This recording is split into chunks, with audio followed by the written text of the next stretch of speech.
শুভ সকাল।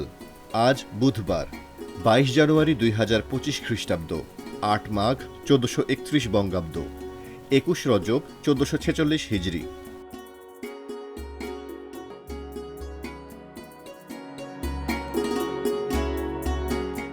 আজ বাঙালি কবি, সঙ্গীতজ্ঞ, সুরকার ও গায়ক দিলীপ কুমার রায়ের জন্মদিন। বাংলা সঙ্গীতে তার সুর ও গায়কী দিলীপী ঢং হিসেবে পরিচিত।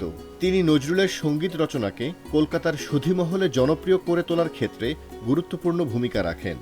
বিখ্যাত নাট্যকার ও গীতিকার দ্বিজেন্দ্রলাল রায়ের ছেলে তিনি।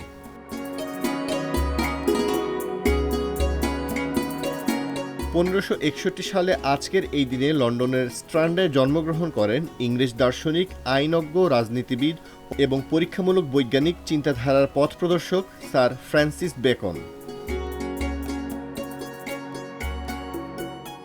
আজকের এই দিনে ১৭৮৮ সালে অ্যাংলো স্কটিশ কবি ও রোমান্টিক আন্দোলনের অন্যতম মুখ্য ব্যক্তিত্ব লর্ড বায়রন জন্মগ্রহণ করেন। ১৯০৯ সালে আজকের এই দিনে জন্ম নিয়েছিলেন বর্মী কূটনীতিবিদ ও জাতিসংঘের তৃতীয় মহাসচিব হিউ থার্ন্ট। তিনি ১৯৬১ সাল থেকে ১৯৭১ সাল পর্যন্ত জাতিসংঘের মহাসচিবের দায়িত্ব পালন করেন।